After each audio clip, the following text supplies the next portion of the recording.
EBS Podcast presents. Hey guys, it's me, Caleb. We're back at it again. This is the Estonian Business School's Just Go podcast, where we interview Estonian business school students who have done their Erasmus and they've came back and they want to tell us their stories. So today we're guested with Kati Peterson. How are you doing today, Kati? Hi, I'm great. You're great. And correct me if I'm wrong, you went to Korea, South Korea specifically. Yes, I did. So I guess the first real question to ask is why Korea? Why not? Well, actually, I really wanted to do an Erasmus thing, but I have traveled a lot and I was kind of bored with Europe. So I started to see where we had scholarship to, like which countries. And Korea was, I think, only one, the only country. They had one scholarship there, so I applied and it went from there. Were you the only EBS student there?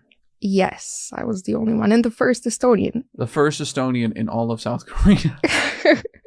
In Daejeon, but yeah, in the city I was in. Oh, that's really cool. So I guess the question is then, if you were the first Estonian to go there, the first EBS student to go there, and hopefully because of the podcast, more will go to South Korea. But were you one of few Erasmuses who would actually end up picking South Korea to go to? I know there was at least one more person. Okay. But because there was only one scholarship and I, for some reason, won, so she or he couldn't come. So you beat out another Erasmus student. Yep. You crushed their dreams. I guess that's just a statement of how good EBS is. We crush other schools' dreams. That's so staying in the recording, by the way. There's no taking that out. Crushing dreams. That's the episode name. But I mean, other than just that general gist, was there anything specific to Korea that really drove you to pick there? Because again, I understand the whole I'm bored of Europe thing. I mean, trust me, to a degree I am. There's too many castles. But was there something that maybe during your high school years or through social media that you saw that just really drew your eye? That was the weird thing, because mostly all the exchange students in Korea, they were, before going there, really obsessed with Korea. For me, I knew that the capital was Seoul, that there was South Korea, that there was North Korea, and that was it. I didn't know. I had heard of K-pop, but I didn't know any songs. Just before I went, one of my friends introduced me, played me a few songs, and I was like, and that was it. So what you're saying is you really walked in there with literally nothing. Yeah, because the summer before I went to Korea, I was in the US. I was doing the Southwestern book selling thing. And I didn't have any time to think about Korea at all. So when I came back from the US, I had one day in Estonia to repack. Then I went on the plane, and I was on the plane and thinking, where am I going? What is this? Who's going to pick me up? I knew nothing. And clean slate.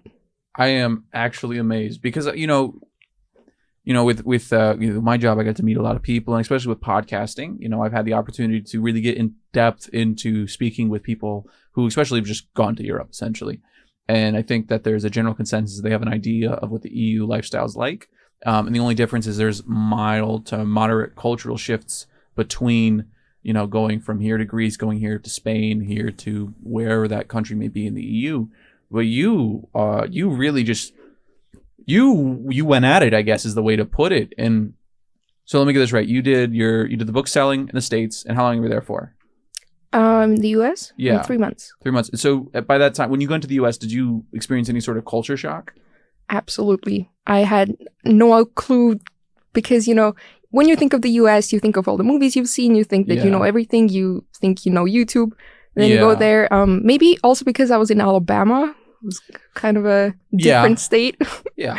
So the culture shock was huge. Okay.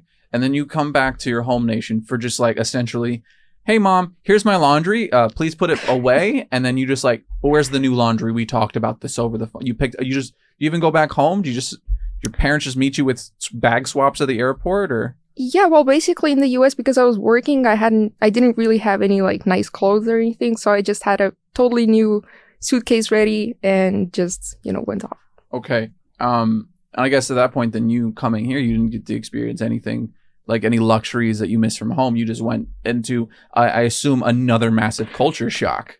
Well, I actually had a list ready for my parents to like, I want this food, I want that food, and pack me this to Korea. And yeah, you were prepared. You were like, Mom, listen, carry on. I got that. I just need a massive bag of kohokuke or whatever that is. Yeah, kohokuke. Just I want kilograms of that. Yeah, and black bread. Black bread. That must have been. That. You were like, you know what? Airplane food sucks. I'm just gonna spread random jams across black bread and enjoy it. Oh, yep. All right. So then, I guess we've spoken a little bit about the culture shock. But then, what was the major culture shock that you experienced going into Korea? That's another weird part. I think because I had such a huge culture shock in Alabama, I felt more at home in Korea. It's really weird because Korea is essentially different in so many aspects. But when I went there, I felt my values were exactly like theirs. How the people acted, it was more like home. So, I mean, growing up, I went to international school, so I had a decent amount of Korean friends. So I can understand that, Koreans and Estonians have a lot of similarities. You guys don't like talking loud or with people, showing emotions, lack of emotions. So I guess I can see that. But I guess at this point, it is a school podcast, guys. So we got a question about the school. What was your school like? Put it that way. Or what was the name of the school? The name was Soulbridge School of Business. Soulbridge School of Business. Sounds like an R&B record. It was a different school from most Korean schools. I think there's no school like Soulbridge in Korea. Okay. They have 70% of international students. Okay. It's a big school. It has not a skyscraper, like 15 floors. As you do as a university. Normally university campuses are spread out. They just went straight up. Well, it's Korea. They don't have any space, so everything's straight up. But I mean, I guess our school doesn't have a lot of space, and we go straight up as well. Did you feel at home that way? Because then you're used to EBS, I guess, having multiple floors, and at least that I assume if you have 15 floors, you have an elevator. Well, we had 3 elevators. 3 elevators. Or 4. Okay. And during break times, you could not get to class on time because there were so many students packing themselves into the elevators. And if you wanted to walk 14 floors, which I did, then you could maybe make on time, but you were sweaty, so... Sweaty on time for class, cramped, sweaty in an elevator. I think I know which one I would pick. The elevator. I guess though, but you said it was 70 odd percent was international then. Yeah. So do you feel that well, first off, what was the makeup of that? Was it like Australians, Chinese, Japanese? Like who was the predominant international folk? Mostly I guess Chinese, yeah, because it's kind of close. We had a lot of Uzbekistan people. Okay. Some Russians, few people from Europe, a lot from France, I think. Okay.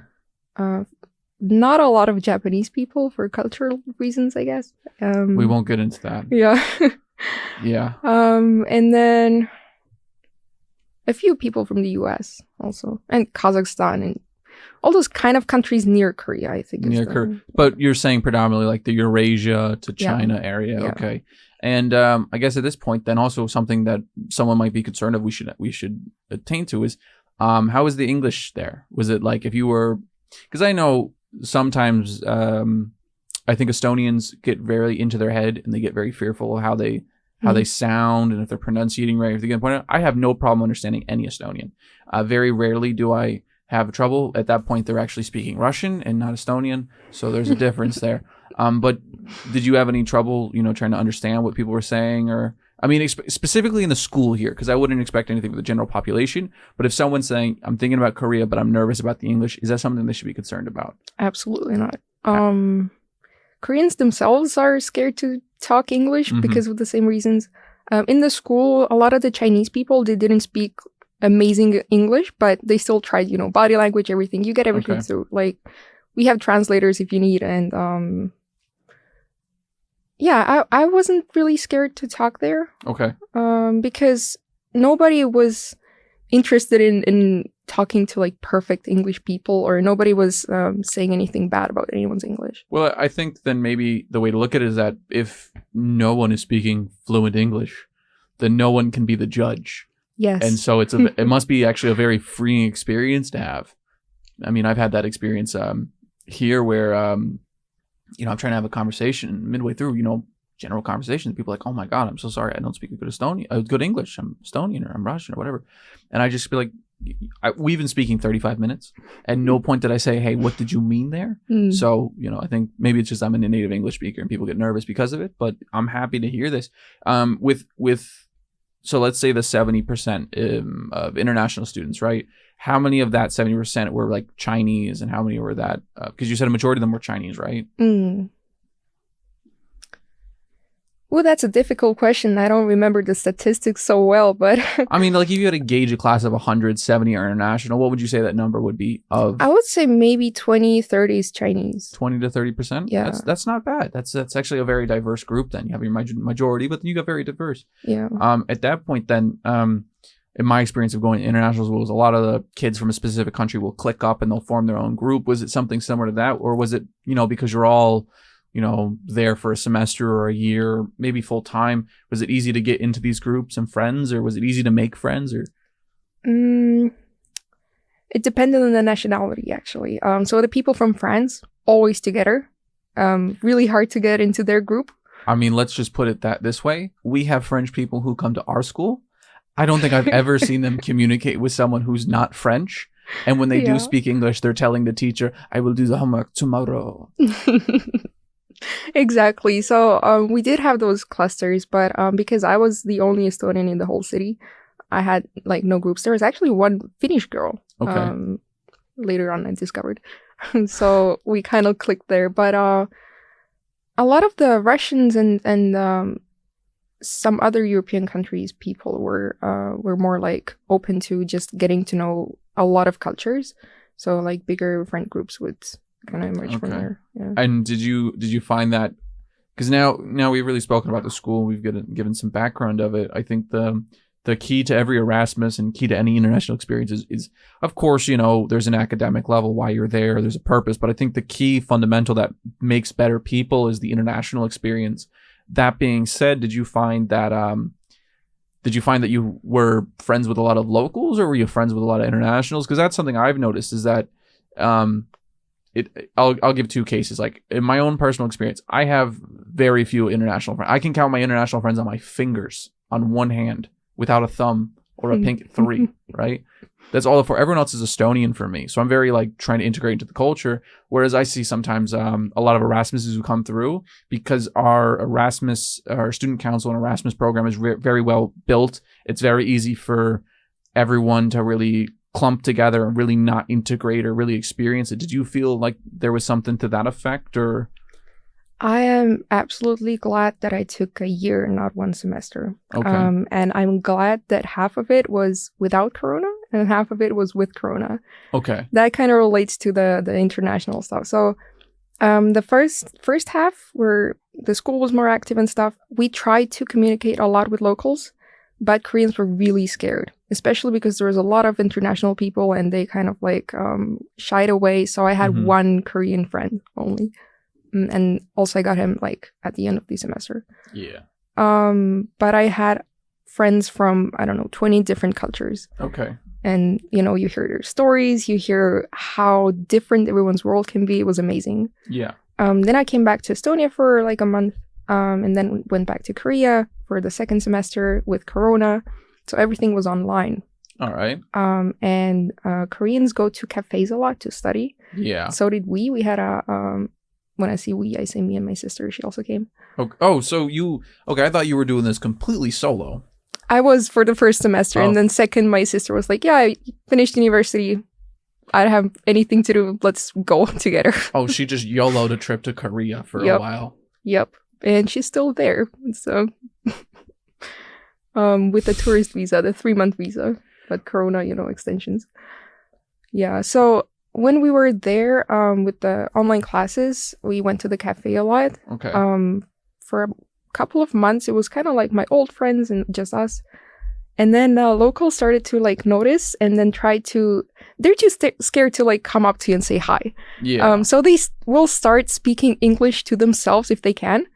to get your attention. So you would come over and speak to them because you would see that they speak English. And that happened to us, and we got a huge group of local friends from that interaction. Yeah, it's amazing. So yeah, first semester, totally international. Second semester, totally Korean.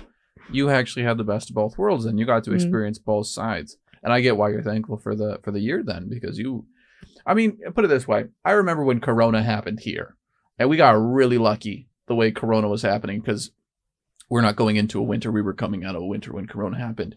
Was your Corona lockdown as similar as us? Like, I mean, obviously you weren't here to experience the great Estonian lockdown for like 6 months, but was it something similar to you? Because I remember at least watching U.S. news that Korea was somewhat of a model to follow, because the case numbers were never really high there. If like 16 cases, and it was locked down really, really quick. How to start this topic? So we were laughing a lot in Korea about the situation everywhere else in the world, and laughing in kind of a sad manner, because in Korea, because they have such a high density of people, they have to take action. Like when there's even like a whiff of anything, they have to start doing stuff. And for Koreans, they are more of a people's people, so they care about each other more. So straight off, when there was any talk about Corona, then in Korea, 100% of people, masks everywhere. Nobody, like, they started to themselves not go out as much. All those hand sanitizers were everywhere in the buses, in the subways. It was like controlled from the start. So what you're saying is there wasn't a Freedom Square rally against no masks. Yeah, a very mask friendly. Absolutely not. Yeah. So I guess with that, that's a great point to bring up. Then there's a very communal sense of culture. Yes. Then so would you say then the Korean people in your experience are very helpful to foreigners? They're very helpful to someone in need? Because for about 3.5 years, I lived in Okinawa, Japan, which is the southernmost island of the Japanese chain. And the Okinawans are their own unique culture, but more importantly, they don't commit any crime, if any. And they're so in point of helping people that I remember there was like 3 times me and my dad had went to a water park, and my dad left his wallet on the dashboard, and we walked like 30 minutes away. And some Japanese guy came up, an Okinawan came up to us and be like, "Sir, you left your wallet in the car, by the way. You should go get it." And we were just like, how? Like, if it was in the States, it totally would have been robbed. Yeah, on a topic of safety, Korea is also a very safe country. Okay. I went to read outside a lot. Mm-hmm. I read on a Kindle. It's the more expensive one, and I had my phone, I had my AirPods, I had everything. And I got hungry. I left everything on the sidewalk, went to the corner store, like 50 meters away, bought my ramen. You can make it there on spot. I made it on spot, and then went back. Everything's there. There's no crime, like almost at all. I can't say 100% at all, but there's foreigners doing some trouble there. But if you're wondering about my facial expression, it's because what? Yep. I mean, again, I guess this is like I'm getting secondhand culture shock essentially, because in my book that's insane. Like, yep, I loved it though. It was, you don't have to worry about anything. You drop some money, nobody is gonna pick it up. Like, you don't have to worry. You can be like, "Oh, I think I dropped some money. Can go back and take it." Yeah, if you dropped a $5, I'd pick that up, but it's not necessarily going back to you. So, that being said, though, because we're really just my favorite part of the podcast is just talking about experiences and talking about what it is. So I'm just gonna pick apart your brain essentially for the whatever amount of time we have left, but. With it being so safe and the coronavirus taking care, you had a lot of freedom then? Like, you were just able to do things? To a certain extent, yeah. So in the first semester, we went out a lot. Okay. Partying, clubs. I went to Seoul a lot. On my own, I went to museums. I went to concerts. I saw Hans Zimmer. Wait, you saw...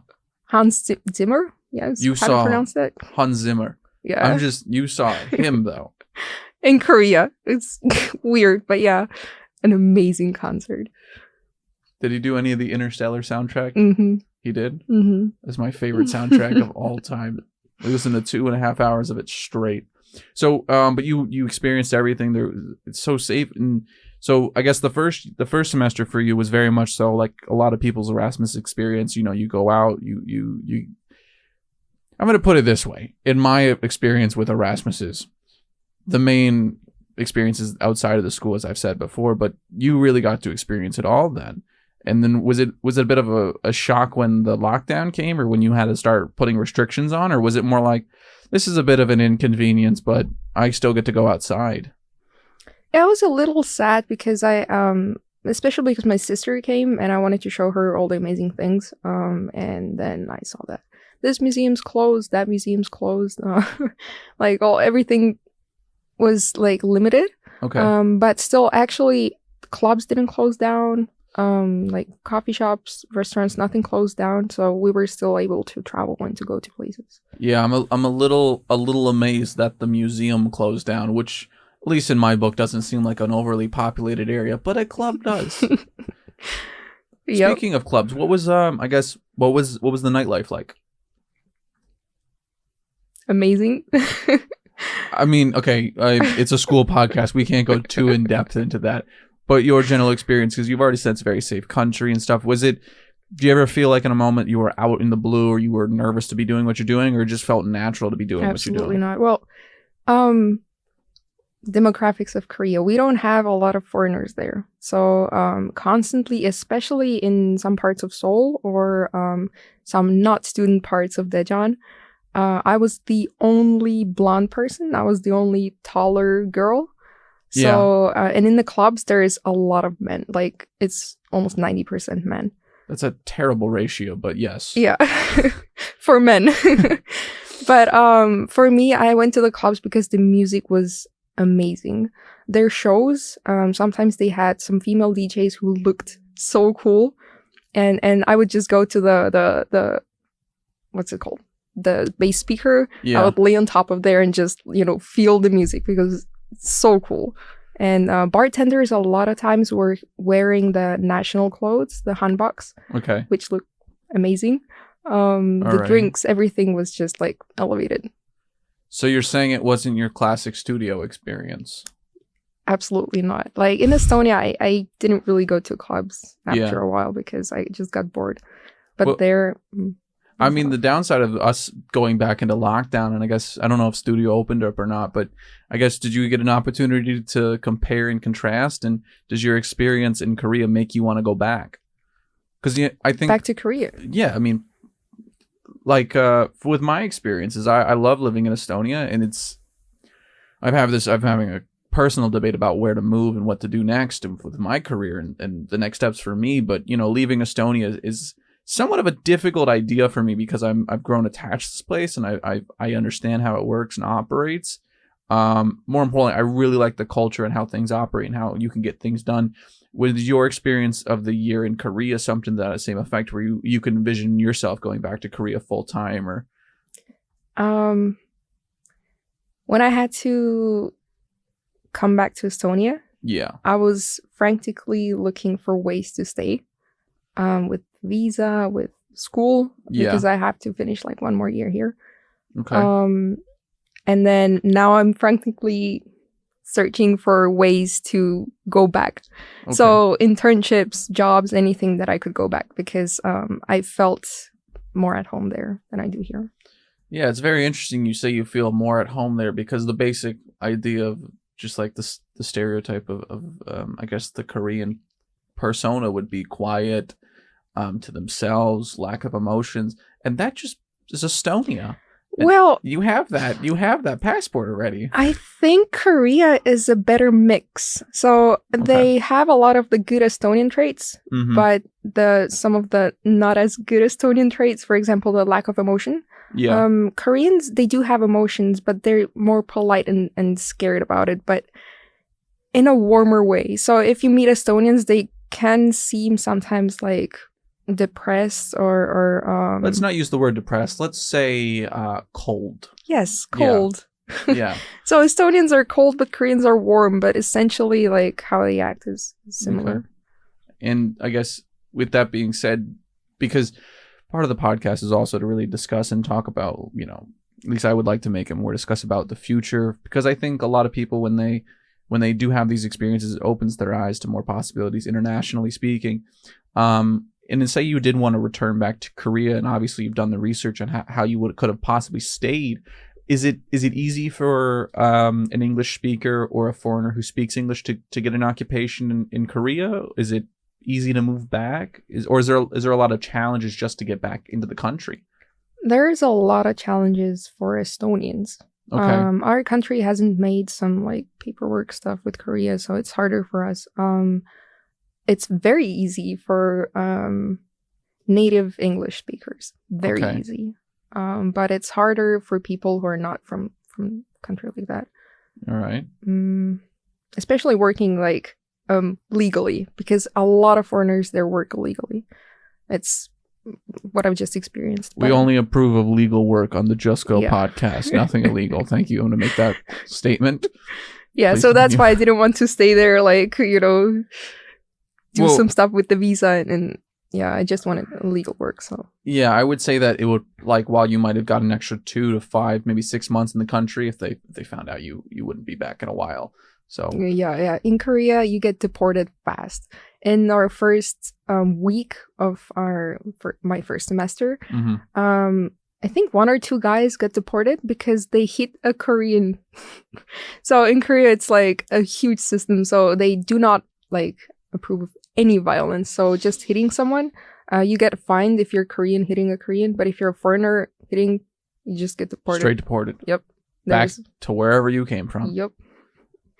That's what, in week number 1 this happened? Week number 1. I think it was even the introduction week. It wasn't even like a week of classes. You didn't even get to start. You were like, yeah. It's like a free what is it? But for me, it kind of started to make sense how people come from different places. Because the guys were actually from Uzbekistan. Okay. I have a very good friend who's from Uzbekistan. He's back in Korea right now. We call almost every day. And from the stories that he has told, their culture is more physical. Yeah. For them, like, if you hit someone, you can do it for like, oh, you were talking to my sister, you're not allowed. And then, Yeah. So if they're not kind of introduced to the Korean ways soon enough, if they don't get how serious it is, it can go wrong really quickly. Did you, during your, I guess the orientation week, was there any sort of classes that you took that were introducing the Korean culture and this kind of thing? Because I think what you're getting at is a lot of, I'll give you an example, like Turkish culture is very, I wouldn't say it's inherently confrontational, but it's a very physical, macho culture. Mm-hmm. And if, you have to be able to stand your ground, and you can't let someone get the upper hand on you because it shows weakness, and that, it's not like you're going to fight every day, but you don't want to be showing weakness in general, especially in a very masculine culture, because that can look bad on you. And if you have like your girl with you or you got friends around, it could really mess the mood up. When you went there and you did your orientation week, did they run you through like Korean culture? This is something like, we're not a confrontational culture. We don't do this. If you get in this situation, you need to back. Like, was it something like that? Because it sounds very serious. Yeah, we did have lectures on stuff to do, stuff not to do, because Koreans have some very, very different ways of even communicating, of how you say stuff, how you greet people. Okay. How you, like, even if someone's a year older than you, your speech to them in Korean, it changes to like a more polite version. Okay. If they're like an old person, you have to be super polite. Okay. So they did introduce us to that, but Okay. I don't know how many people were actively listening. That's the key, guys. Remember, if you're going on Erasmus, you need to practice active listening. That's the key to everything. What else was something you don't do in Korea? I'm interested in this. Oh, man. Well, you do bow, for example. Okay. So every time you're thankful, you're saying your 감사합니다 and you bow. People bow back. And if you take something, take with 2 hands. It's not like they won't kill you for taking it with 1 hand, but shows your appreciation for their culture. Oh, this is a fun question then. I have I think my schedule right now is about every 10 to 16 months I go back to the States, and I actually run the problem of, I only speak English fluently and I speak German, but I have a lot. Basically, my entire like childhood development, it was always in international situations, so I pick up different words and stuff. Like a big one with my UK friends is like called end of the phone with like in a bizzle. I'm not sure what that means, but it's something we say. Or my Irish friend, we go hang out. It's like, you want to go have the crack. Especially like when I go back to the States now, I'm so used to like at Rimi, at Selver, or like when I'm leaving the classroom, like Aita Nagamis. Did you ever have a situation coming back where like you're off the plane, you go to our kiosk, you're thanking them, and you're like, thank you for the coffee? Did you just bow to people randomly? Yes, that happened a lot. So I picked up Koreans when they communicate, they also their body language and the stuff they say, like it kind of like rubs off on you. So when I came back to Estonia, I had those like Korean mannerisms, including bowing. So we had an Estonian group in Seoul. And we talked about this a lot. And everybody who came back to Estonia were like, yeah, you start bowing to people and saying thank you for the coffee and, thank you. Like, so the Estonians kind of look weird on you when you do that. But why not? I mean, I think it's so cool. Because you ingrained yourself into this culture, and then it rubs off, which you probably will keep with you for a very long time if you think about it. Because developmental years are now rubbed off on you. I think when going to another culture, it's very important to show appreciation to their ways. Because also in Korea, we had a lot of instances where there were American people in the cafes talking really loud.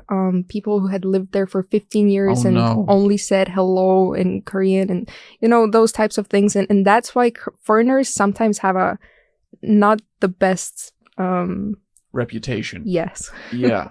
No, I have a very similar ideology about the foreigners here. It's part of the reason why I don't have a lot of expat friends. I mean, I'll be the first one to tell you, I don't really speak any Estonian. I know enough just to get by, right? Should I learn the language? Absolutely. Do I really want to do it? Not really. Your grammar is terrifying. Why you need 14 cases for one word? You don't. Also with Korean, I mean, for me, it took at least 2 months to even hear the syllable, like to hear and register what they were saying, like in vowels and how, like, it was so different. I'd never heard a language like that before. Yeah, Turkish is very similar to that as well. Because like if your ear's trained to it or not to be able to pick it up. Exactly, yeah. Like a lot of people, Turkish is like, if you say like, thank you, brother. It's like çok teşekkürler abi. So like I understand it, and anyone knows Turkish will get it. But like when I first moved to Turkey, I couldn't get it. So I guess you had the same experience. Did it make Estonian sound weird coming back at all? Once you're used to it? Because I would be interested to know that. Yes. For me, especially after the first semester, because I hadn't been able to speak almost any Estonian, only when I was calling back with my family, which was not a lot. Yeah. First of all, I remembered only English words. It was really hard to speak Estonian. And then also like some Korean stuff. And then people told me that I speak Estonian weird, especially my sister. She was like, your Estonian it's not Estonian. I'll agree with her. Your Estonian sounds weird to me. Yeah, people say that I change and I sound fake when I talk Estonian now. I can't judge you on that one. Rico, did you hear? Raiko, did you hear earlier? Did she sound different in Estonian? No.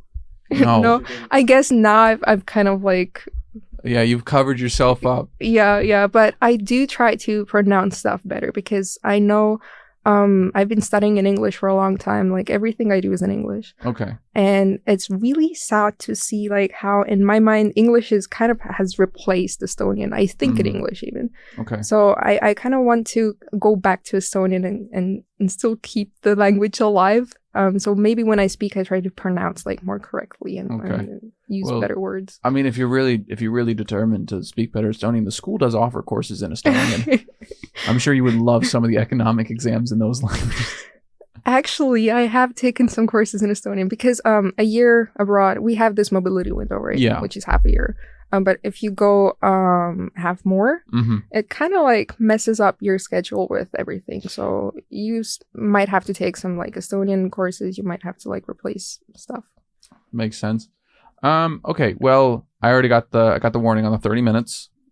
So normally towards the end of the podcast, you know, because we kind of go over all the topics. We just really talk. And this is my thing, is I don't want this podcast to sound like an interview. I want it to be a conversation to really get to understand. I think I have a better understanding in Korea. But if there is someone in EBS, right? Because March 1st, 2021 is your deadline to sign up for Erasmus. I have to say that. I plugged it. Yeah, please do. Yeah, please sign up before the deadline, March 1st. If someone is thinking about, you know, Korea or Norway, or there's a Korea versus any other country, what is the one defining factor and reason why they should choose South Korea? It's so far away. Yeah. And it's for me, it felt like home, but it is different. And with Korea, you get, you know, if you go to Europe, you get the countries around Europe, right? There's no students from like Asia, maybe few. But if you go to Korea, the culture mix you get, diverse, like huge compared to Europe, like so different and such a, I would say, eye-opening for me to hear stories from people that I've never talked to before, nationalities, and how it kind of like opens up the world for you. I don't know how to put it into words, but you start to understand where people come from, where their ideas come from, how are people so different. They just grew up in a totally different mindset than you did. Okay. So what I guess we're getting out of here is, not only do you get to experience the Korean culture and the Korean society, but you also get to experience little subsets of other cultures, and that makes you a more worldly person. Which also with the Korea is it's more relaxed. You don't have to, you know, in Europe we have this, like you said, this macho culture.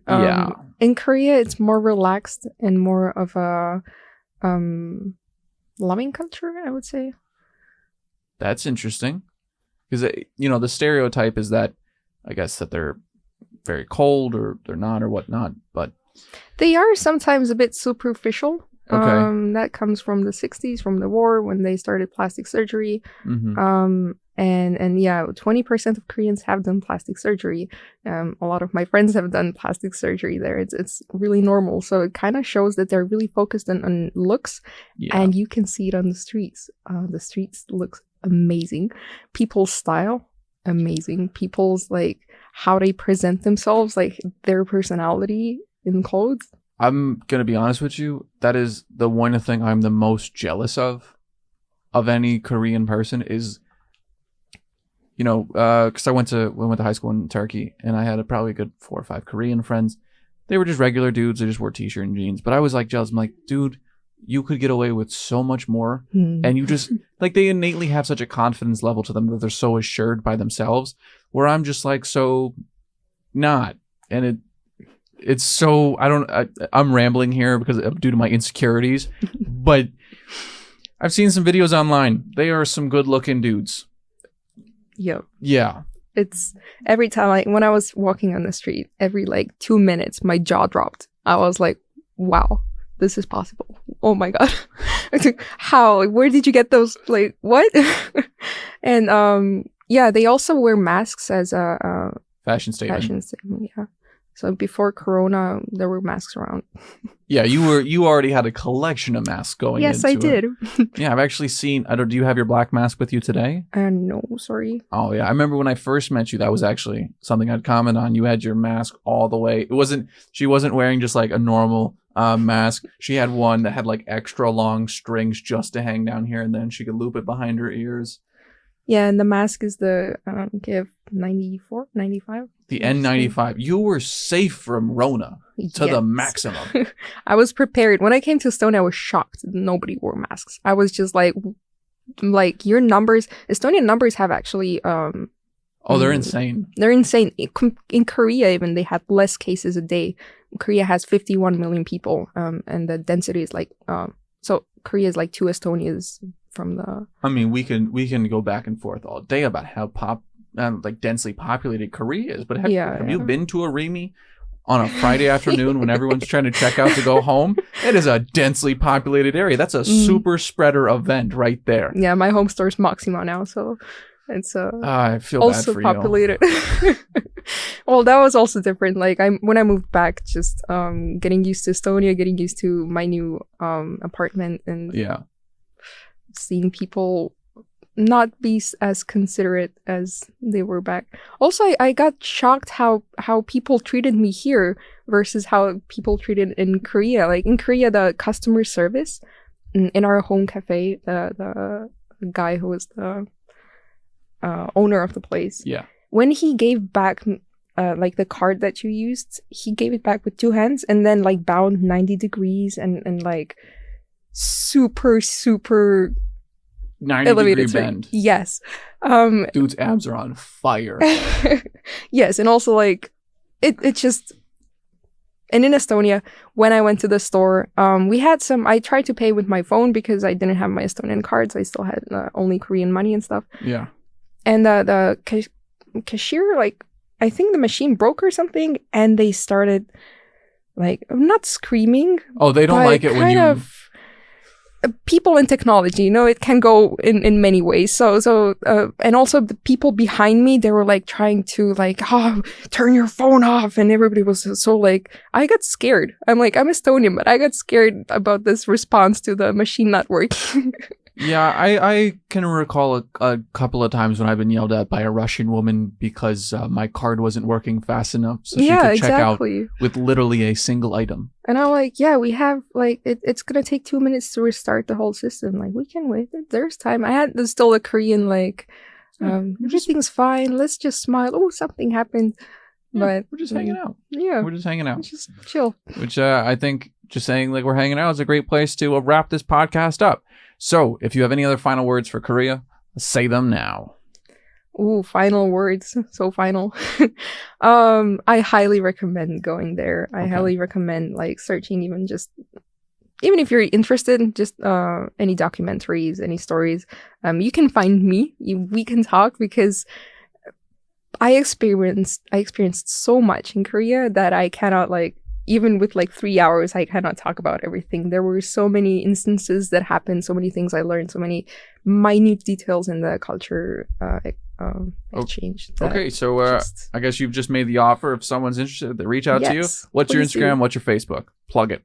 Kati Eliisabet. That's the Estonian pronunciation. Kati Eliisabet, but written in Estonian. So. All right, Kati Eliisabet. Thank you so much for coming on. I'd like to thank everyone who made it this far in the podcast. Your viewership is really appreciated here. I really appreciate you guys taking the time to just spend it with us. I'm sure Kati appreciates it just as much. And I look forward to seeing you guys next time. I wonder where we're going next. You'll figure out next week. Y'all have a wonderful day. Stay safe. See y'all.